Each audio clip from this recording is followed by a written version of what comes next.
টয়া, জানিস আমার মা এবার ঈদে অনেক জামা কিনে দিয়েছে। সবগুলো জামা অনেক সুন্দর।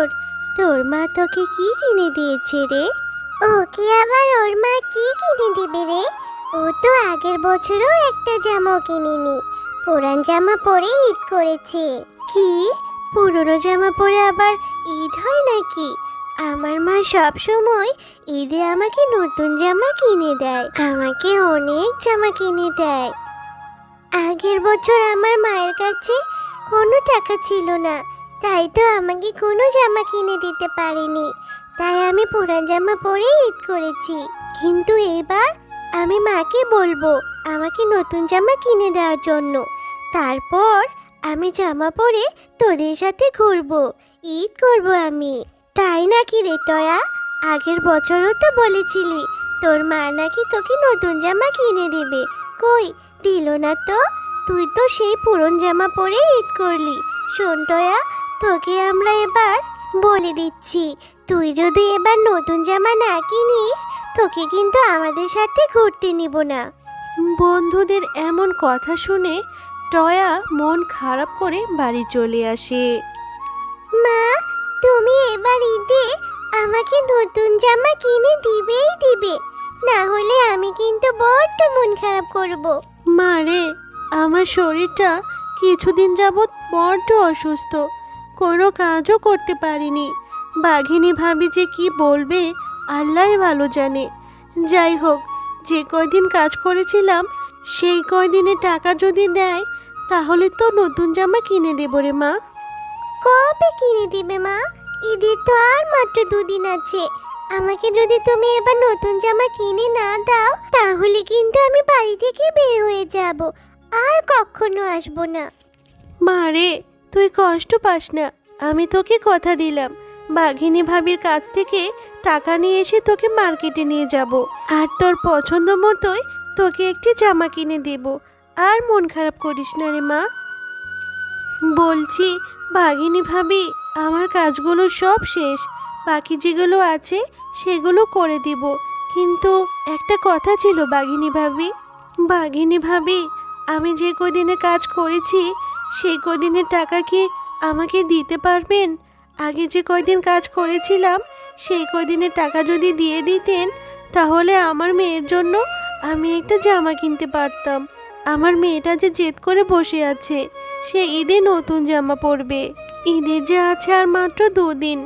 আমার মেয়েটা খুব জেদ করেছে। কি করব বাঘিনী ভাবি? আপনি যদি আমাকে টাকাগুলো দিতেন আমার খুব উপকার হতো। শেফালি, তুই তো সব সময়ই কাজে ফাঁকি দিস, কিন্তু টাকা চাওয়ার সময় অগ্রিম টাকা চেয়ে বসিস।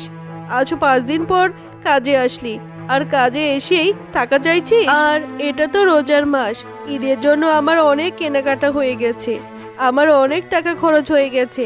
এখন আমার কাছে কোনো টাকা নেই, আরো কিছু শপিং করার বাকি আছে। তুই আমার আশা ছেড়ে দে রে শেফালি। তোর যদি জামা কাপড় কেনার থাকে তাহলে অন্য কোথা থেকে ব্যবস্থা করে নে, আমি তোকে কোনো টাকা পয়সা দিতে পারবো না রে শেফালি। বাঘিনী ভাবি, আপনি তো অনেক টাকার কেনাকাটা করেছেন, অথচ আমি তো আপনার কাছে কিছু টাকা চেয়েছি। এই টাকাটা কি আপনি দিতে পারবেন না বাঘিনী ভাবি? দয়া করে কিছু টাকা দিন না ভাবি। শেফালি, তুই এত কথা কেন বাড়াচ্ছিস? আমার টাকা আছে তাই আমি শপিং করেছি, প্রয়োজনে আরো করব, তাতে তোর কি? তোর টাকা নেই তুই শপিং করবি না, এত শখ কেন? হ্যাঁ, গরিবের এত শখ থাকতে নেই, বুঝলি? যা, অন্য কোথা থেকে ব্যবস্থা করতে পারলে তোর মেয়ের জন্য জামা কিনে নিয়ে যা।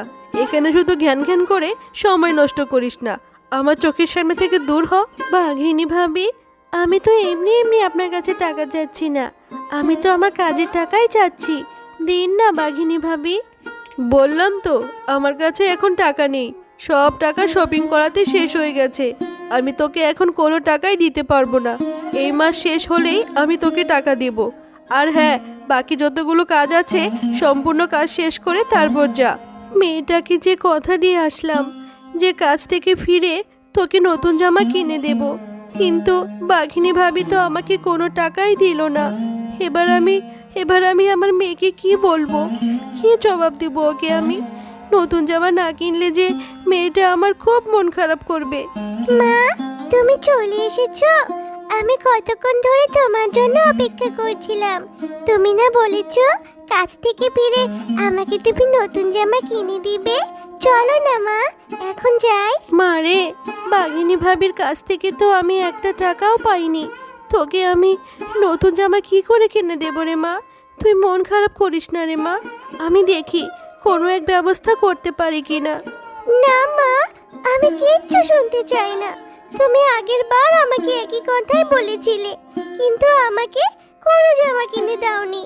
এবারও কি তাই করবে? এখন আমি আর তোমার কোনো কথা শুনবো না। তুমি আমাকে একটুও ভালোবাসো না। তোমার কাছে কিছু চাইলে তুমি আমাকে কিনেই দাও না। আমার বন্ধুরা সবাই ঈদের জামা কিনেছে, সবাই ঈদ করবে, শুধু আমি ঈদ করতে পারবো না। আমি আর এই বাড়িতেই থাকবো না।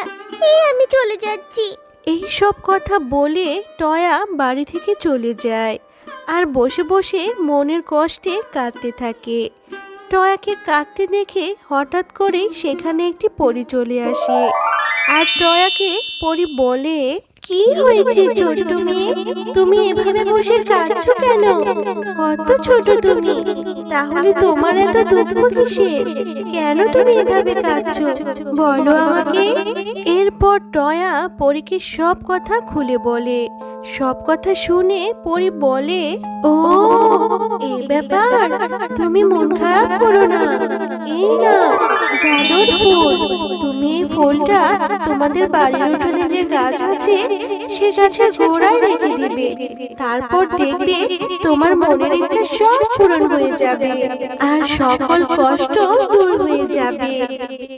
এরপর খুশি মনে পরীর দেওয়া ফুলটি নিয়ে টয়া বাড়ি চলে যায়। বাড়িতে গিয়ে টয়া পরীর কথা মতো সেই ফুলটি কাঁঠাল গাছের গোড়ায় রেখে দেয় আর সাথে সাথে আশ্চর্যজনকভাবে অনেক সুন্দর সুন্দর ঈদের জামা চলে আসে। মা, মা, তাড়াতাড়ি এদিকে এসো, দেখো কি হয়েছে। পরীর দেওয়া ফুল থেকে কত সুন্দর ঈদের জামা চলে এসেছে।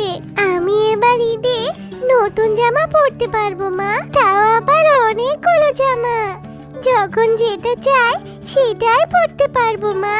আরে এটা তো অদ্ভুত ব্যাপার, কিভাবে কাঁঠাল গাছে এত সুন্দর সুন্দর ঈদের জামা চলে আসলো? মা, ভালোই হয়েছে। এবার ঈদে আমি নতুন নতুন জামা পরতে পারবো। আর আমাদের গ্রামে যারা আমাদের মতো গরিব অসহায় আছে, জামা কিনতে পারে না, তাদের মাঝে আমি এই জামাগুলো বিলিয়ে দেব, যাতে করে সবাই ঈদের নতুন জামা পরতে পারে। এরপর টয়া গাছ থেকে অনেকগুলো ঈদের জামা পেরে নেয় আর যারা গ্রামের অসহায় গরিব বাচ্চা ছিল তাদের মাঝে জামাগুলো। তো বন্ধুরা, আমাদের গল্প তোমাদের কেমন লেগেছে? যদি ভালো লেগে থাকে তাহলে লাইক, কমেন্ট আর সাবস্ক্রাইব করে আমাদের পাশেই থেকো। আর হ্যাঁ, বেল আইকন বেলটি অন করতে ভুলো না কিন্তু।